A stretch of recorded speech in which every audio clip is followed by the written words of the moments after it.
Bonjour, bonjour à vous, chers amis choisis de Jésus. Bienvenue pour cette nouvelle rencontre en live sur Facebook. C'est une joie pour moi de vous retrouver et de prendre le temps avec vous, d'approfondir à nouveau ce lien qui nous unit avec notre Seigneur, lui qui nous rassemble, lui qui fait de nous une famille, une communauté, et lui qui veut nous donner son amour. Alors j'espère que vous allez bien, que où que vous soyez dans le monde, j'espère que vous pouvez contempler et goûter l'amour de Dieu pour vous dans les grands moments de grâce comme dans les petits moments du quotidien. La semaine dernière, suite à la rediffusion d'un live de cet automne sur le thème de la prière, vous avez été nombreux à commenter et parmi les commentaires, plusieurs m'ont interpellé.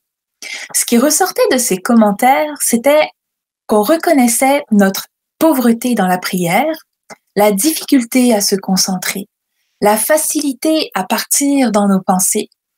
Quand on récite des prières répétitives, par exemple. Et ce qui m'a marqué, c'est que de façon générale,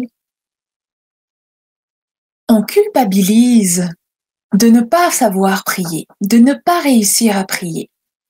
Eh bien, chers amis, si vous me le permettez aujourd'hui, on va se déculpabiliser un peu. Et on va réaliser ensemble que ce n'est pas grave de ne pas savoir prier parfaitement. Aujourd'hui, on va se parler de comment prier et découvrir qu'en réalité, la prière, c'est un apprentissage perpétuel. Alors, je souhaite la bienvenue à tous ceux qui sont déjà avec nous. Merci d'être là. Merci pour votre fidélité. C'est parti pour un Facebook Live à se déculpabiliser de ne pas savoir prier et à découvrir comment prier. À ceux qui ont du mal à parler à Dieu, moi je dis pas de panique. À ceux qui ont de la difficulté à rester en silence, de la misère à attendre que le temps passe quand on décide de prendre un moment en prière, je dis aussi pas de panique. Pas de panique, tout va bien. La prière, comment prier, ça ne s'apprend pas dans les livres. Ce n'est pas une leçon d'histoire ou une leçon de mathématiques qu'on apprend et dont on sait que c'est immuable, que ça ne bougera plus. Quand on avait 6-7 ans, on a appris que 2 plus 2, c'était égal à 4. Aujourd'hui, 2 plus 2, ça fait encore 4. On a aussi appris des grandes dates des histoires de nos pays respectifs. Ces grandes dates-là, elles ne changent pas. Ce sont encore les mêmes aujourd'hui. Ça ne bouge plus. C'est dans l'histoire. Mais la prière, ça bouge. La prière, c'est en mouvement. Ça peut être chaque jour différent. Et il n'y a pas qu'une seule manière de prier. Il n'y a pas qu'un seul résultat possible à nos dispositions à la prière. C'est toujours en mouvement, toujours différent et surtout toujours unique.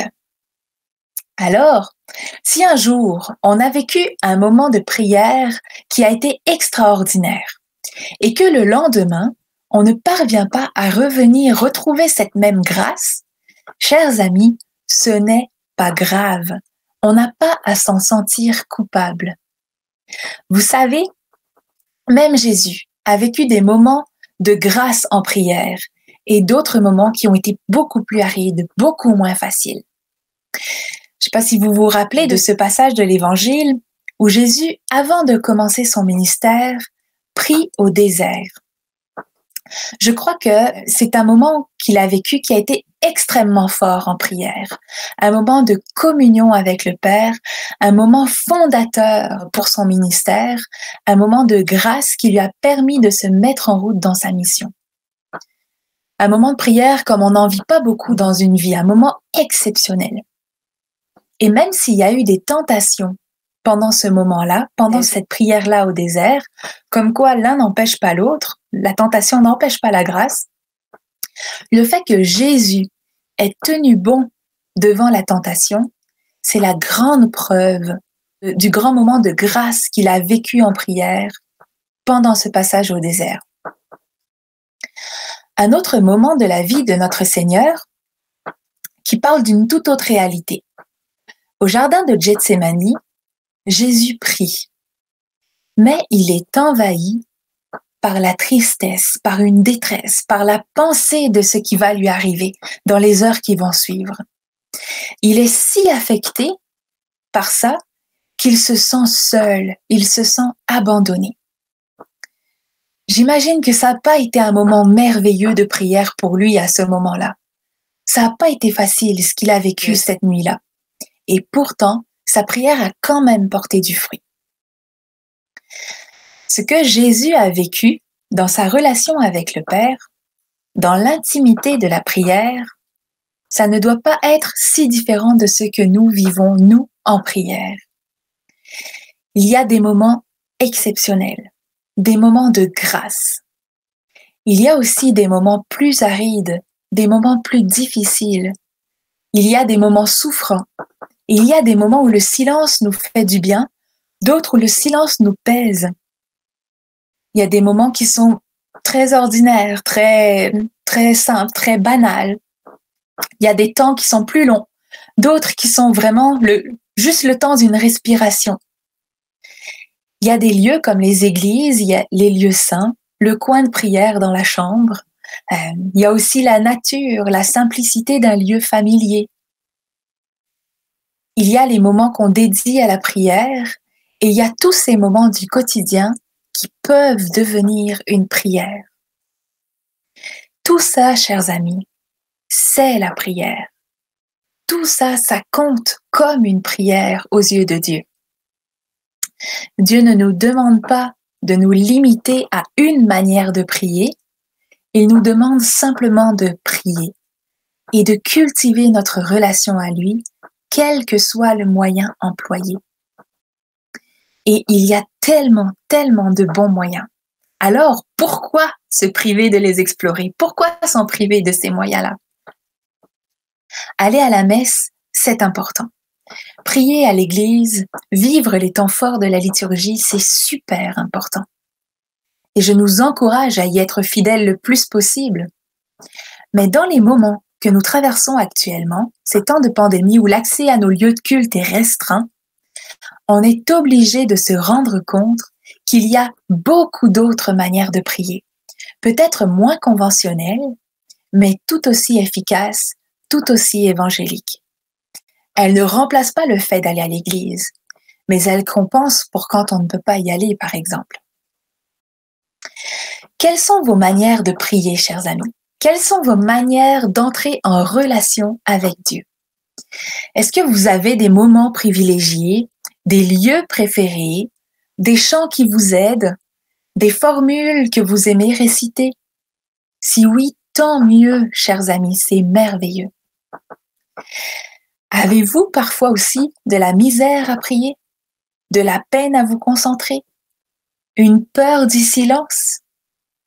Si oui, tant mieux, chers amis. C'est la preuve que vous êtes en mouvement, la preuve que vous êtes humain et que vous êtes en chemin, sans cesse à la recherche de plus, sans cesse à la recherche de mieux. Et ça, c'est vraiment merveilleux. Je vous partage 2 témoignages de personnes qui nous donnent leur façon de prier. Et ensuite, je vais vous partager mes propres expériences de prière. Alors, restez avec nous. Voici ces 2 témoignages. Le premier, c'est une personne qui nous dit: j'aime beaucoup la prière du matin de Saint François d'Assise et j'ose la partager avec les gens de mon milieu. Beaucoup de gens me demandent comment prier. Alors j'ose leur dire: venez vous asseoir devant la sainte présence et laissez-vous aimer par Jésus. Demandez et vous recevrez. Pour cette personne, la prière du matin de Saint François, c'est un outil, c'est un moyen de prier. Un autre moyen de s'asseoir devant la sainte présence et surtout de se laisser aimer par Jésus. Un autre témoignage nous vient d'un prêtre. C'est un prêtre qui nous écrit: je découvre combien la décision de passer du temps devant le Saint-Sacrement est une nécessité. Plus je consacre de temps à la prière du cœur, la prière gratuite, plus Jésus me donne sa grâce et m'apprend à prier. C'est vrai qu'il n'est pas toujours facile de rester en silence devant le Seigneur. On peut même trouver le temps long. Il arrive bien souvent que l'on soit distrait par des questions importantes. Il se peut même que l'on ne ressente rien. Mais la preuve de ma prière, je la trouve souvent plus tard, pendant mon travail ou mon apostolat. Je suis pour ma part très privilégiée de vivre sous le même toit que Jésus. Je pense à tout moment le rencontrer. Le Seigneur me fait comprendre avec insistance par les messages, reste simplement avec moi, viens en ma présence. Ce n'est pas ce que tu fais qui compte pour moi, mais ce que je veux faire en toi. Et j'aurai tant de choses à partager. Essayez vous aussi, chers amis lecteurs, vous verrez, ça marche. Alors voilà pour ces 2 témoignages. Reste simplement avec moi. Viens en ma présence. Ce n'est pas ce que tu fais pour moi qui compte, mais ce que je veux faire pour toi. Jésus nous dit cette phrase, une phrase qui est tellement importante parce qu'elle nous apprend combien Dieu ne se soucie pas du moyen que nous prenons pour être avec lui, mais seulement du fait que nous soyons avec lui, et ce, en tout temps. Prier en tout temps, est-ce que c'est possible? Eh bien, chers amis, moi j'ai tendance à dire que oui. Bien sûr, on ne peut pas passer toute notre vie en pèlerinage ou dans une église. Bien sûr, on ne peut pas être toujours en silence et en grande communion de cœur avec le Seigneur. Mais on peut faire de notre vie une prière simple, avec des grands moments et des moments plus simples, avec des moments de joie et des moments de souffrance. Pour ma part, j'ai passé plusieurs années de ma vie à donner une grande part de mes journées à prier, devant le Saint-Sacrement. J'ai vécu des moments extraordinaires, mais ils ont été bien plus rares que les moments très ordinaires. Pourtant, même ces moments ordinaires m'ont beaucoup appris. Ça a souvent été des moments d'attente. Et vous allez comprendre que l'attente, ce n'est pas un mal. Pour vous donner une image, c'est comme lorsqu'on invite quelqu'un à venir souper à la maison et que les 30 dernières minutes, là, les dernières minutes avant l'heure où la personne est supposée d'arriver, on l'attend, on est en attente. On vit une sorte d'impatience. On dirait qu'on n'ose plus rien faire d'autre en attendant son arrivée, de peur de ne pas pouvoir finir ce qu'on est en train de faire avant qu'elle arrive. On est impatient, on trouve le temps long. Mais c'est pas parce qu'on trouve le temps long que c'est un problème. Au contraire, le fait de trouver le temps long dans cette situation-là, c'est la preuve qu'on a hâte que la personne arrive. Il n'y a pas de problème là-dedans. Et si c'était pareil dans nos temps de prière, dans nos moments de prière, de silence et d'adoration? En tout cas, moi, c'est comme ça que je les percevais, mes temps d'adoration, temps de prière qui me semblaient bien ordinaires, sans éclat. J'étais là, en attente de quelque chose, impatiente, en ayant hâte peut-être que ça finisse, pour pouvoir retourner à ce que j'étais en train de faire avant. J'avais hâte parce que je trouvais le temps long, mais aussi, et c'est vraiment comme ça que je le percevais, que je voulais le percevoir, j'avais hâte que Jésus arrive dans ma prière. Ce moment de prière-là, c'était un moment d'attente de sa venue. Et oui, ça peut sembler long parfois, mais il ne faut pas culpabiliser pour ça. Au contraire, c'est la preuve qu'on espère quelque chose, que j'espérais quelque chose. C'était la preuve que j'attendais quelqu'un. Et c'est merveilleux. Une autre expérience que je vous partage, une expérience de ma faiblesse, qui n'est pas obligée d'en être une. Il m'arrive souvent, j'allais dire parfois, mais je vais dire souvent, de me laisser emporter par mes pensées quand je prie. Je suis sûre que je ne suis pas la seule à qui ça arrive.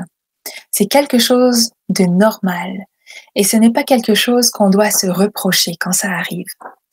Si, juste avant de prier, je préparais un repas, c'est sûr que pendant ma prière, je vais avoir les pensées dans ma cuisine. C'est presque impossible de mettre notre esprit sur pause. Même la nuit, quand on dort, notre esprit continue de tourner. C'est ça qui fait nos rêves, hein? Dieu ne peut pas nous en vouloir d'avoir la tête ailleurs quand on prie, chers amis. Il voit plutôt l'effort que nous faisons de choisir la prière alors que nous faisions autre chose. Et il se réjouit avec nous de cet effort que nous faisons. Et quand je me rends compte que mon esprit est allé ailleurs pendant ma prière, pendant quelques minutes, et que j'ai du mal à le ramener, eh bien, j'en parle à Dieu. Je parle à Dieu de ce que j'ai dans la tête. Si c'est de la cuisine, c'est de la cuisine. Si c'est les finances, si c'est des soucis de santé ou des soucis d'argent ou quoi que ce soit, je lui en parle. Plutôt que de ruminer ça pour moi-même, j'en discute avec quelqu'un. Et Dieu aime qu'on lui parle simplement de ce qu'on vit. Dieu aime qu'on lui parle de ce qu'on fait. Et parfois, il peut nous donner de bonnes idées pour régler nos problèmes. Les problèmes qui habitent notre tête. L'Esprit Saint, là, il passe dans nos pensées, il passe dans notre esprit. Alors, à nous de lui laisser la possibilité de s'y intégrer. Aujourd'hui, bien que je travaille en pastoral, j'ai moins de temps pour m'arrêter et prier. Et ce que je m'apprête à vous dire, je le dis à ceux qui, comme moi, ne trouvent pas le temps pour s'arrêter et pour prier. J'ai cherché longtemps des moyens de prier dans mon quotidien. Parler à Dieu des tout et des rien qui font ma journée, ça m'a beaucoup aidé. C'est un bon moyen. Mais comme je vous le disais, l'esprit est difficile à mettre sur pause. Et personnellement, j'ai compris que la meilleure manière de faire silence à l'intérieur de moi pour écouter Dieu, c'était de m'occuper l'esprit à des choses simples. C'était de faire quelque chose avec mes mains pour laisser le champ libre à Dieu de travailler mon cœur. On peut bien sûr égrener un chapelet. On peut aussi prendre une Bible dans nos mains puis en soutenir le poids, se rendre compte du poids qu'elle pèse. On peut aussi, chers amis, jardiner par exemple, ou même faire la vaisselle ou tricoter. Tous ces moyens sont bons pour nous faire entrer en prière. Parfois, on a juste besoin de s'occuper un peu les mains pour lâcher prise sur nos pensées. Récemment, mon fiancé m'a offert un métier à tricoter. Ça faisait un moment que je lui disais que j'avais envie d'apprendre à tricoter. Alors, il est passé à l'action et il m'a trouvé de quoi apprendre. Une fois le mouvement mémorisé, moi, j'avais jamais tricoté de ma vie. Mais une fois que j'ai mémorisé le mouvement, il n'y a plus besoin de réfléchir pour tricoter. Et un soir, assise sur mon canapé, en train de tricoter, j'ai réalisé que j'avais l'esprit tout calme et que pendant que mes mains faisaient des mailles, dans mon cœur, je parlais à Dieu, inconsciemment, naturellement, spontanément. Et ça, pour moi, c'est une grande expérience de prière. Bon, assez parlé de moi. Je vous en ai dit pas mal aujourd'hui. Il y a beaucoup de stock dans ce que je viens de vous partager. J'espère que ces exemples vous aident un peu, chers amis. Et moi, je viens voir vos exemples à vous, ce que vous avez écrit dans les commentaires. Alors, c'est parti. Marie-Louise nous dit « Pour moi, prier, c'est cœur à cœur avec le Seigneur dans le silence et l'abandon. Et c'est là que le Seigneur me rejoint et me parle. Le Seigneur me montre en son temps. C'est le temps de Dieu. » C'est super de réussir à prier dans le silence et dans l'abandon. Félicitations Marie-Louise. Puis continuez comme ça. C'est là qu'on retrouve Dieu. C'est là quand on est capable de faire silence, on est capable de l'entendre. Ensuite, Nicolas nous dit « Moi, je prie en couple car Jésus lui-même l'a dit, tous ceux qui prient 2 ou 3 en mon nom, je suis là parmi eux. C'est merveilleux de pouvoir prier en couple, de pouvoir prier en famille, de pouvoir prier en communauté. Et c'est d'autant plus important dans les temps qu'on traverse actuellement, où on a l'impression souvent d'être seul. Eh bien, dans la prière, nous ne sommes jamais seuls. Merci Nicolas, merci pour cette expérience de prière de couple. Marie-Louise nous dit encore, pas facile bien sûr tous les jours, je partage ton témoignage. Mais non, hein, c'est pas. Si c'était facile tous les jours, on s'habituerait. Puis à un moment donné, on oublierait. Mieux vaut que ce soit pas facile tous les jours. Comme ça, on s'habitue pas. Puis on continue toujours de progresser, de s'améliorer. Saba nous dit, la prière est un lien basé sur l'amour et la confiance entre Jésus et l'auteur. La prière, c'est ce qui nous fait entrer en relation avec le Seigneur. Merci, merci. Alors, Ève nous dit, merci pour ton enseignement, Anicia. Me voici Jésus dans le silence pour entendre ta voix.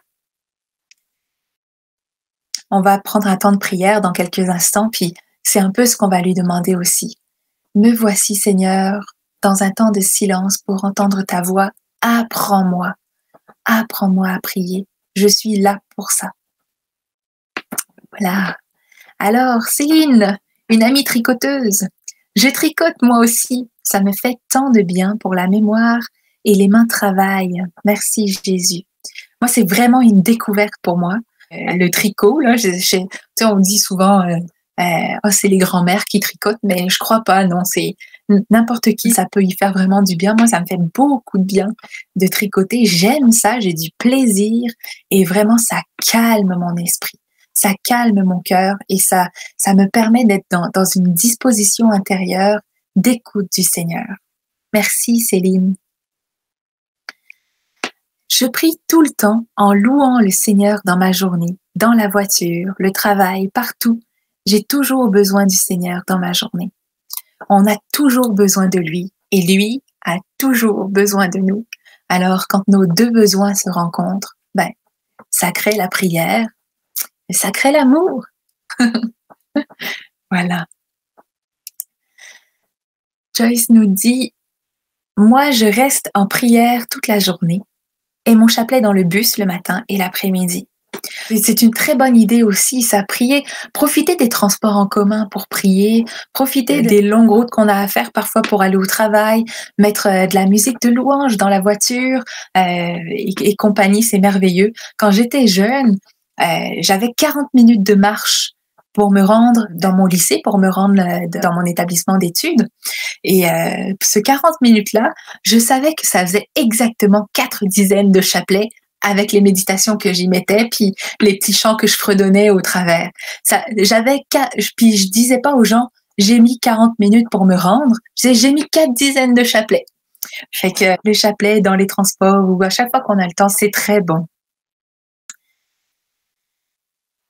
Estelio nous dit, quand je n'arrive pas à dormir le soir, je prie pour que Dieu vienne à mon aide. La prière, pour moi, c'est important dans ma vie.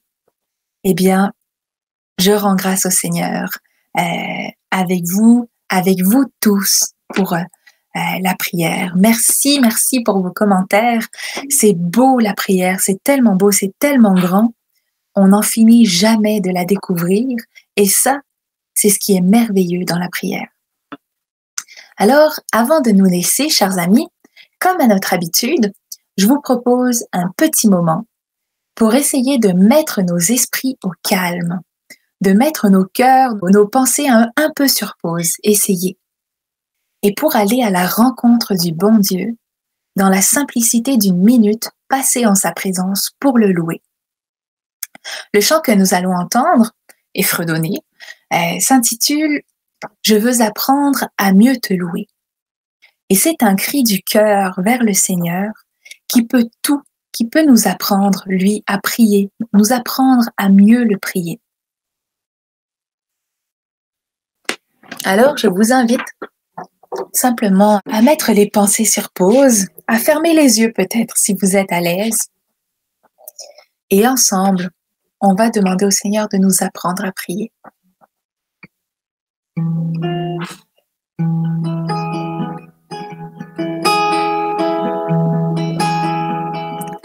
Je veux apprendre, Seigneur, à mieux te louer. Je veux apprendre, Seigneur, à mieux te louer, à rechercher ta face, à dépendre de ta grâce et t'adorer, Seigneur. Tous les oiseaux chantent pour toi, les arbres des champs dansent de joie. Je veux chanter, je veux danser pour toi, Seigneur, Seigneur.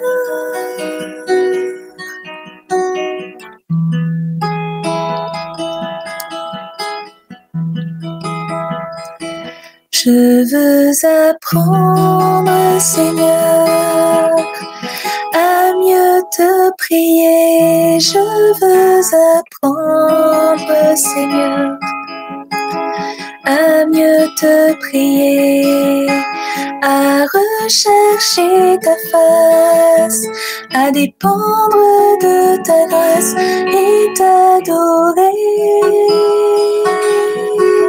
Seigneur.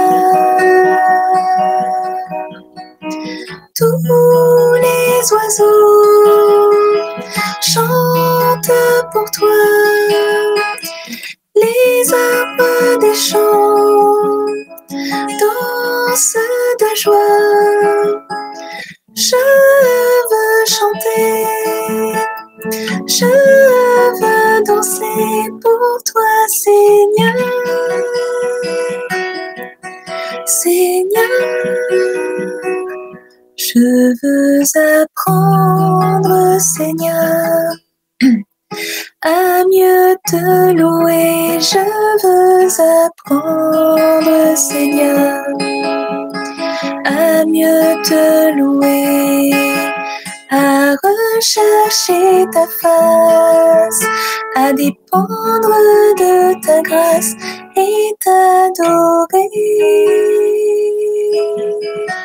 Seigneur.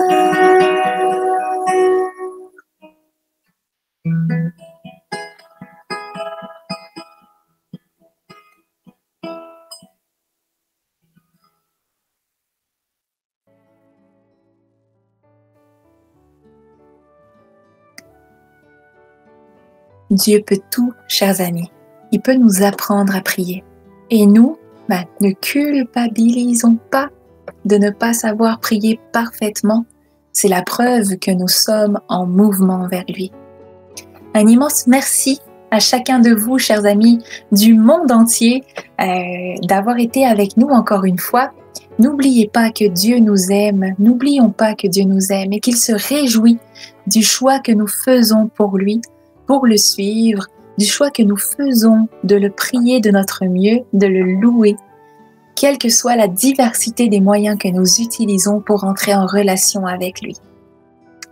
Merci à chacun d'avoir été avec nous. Je vous souhaite un bon week-end, qui soit sous les couleurs d'hiver au Québec ou en Europe, ou que ce soit sous le beau soleil de l'île de la Réunion ou de l'île Maurice ou où que vous soyez.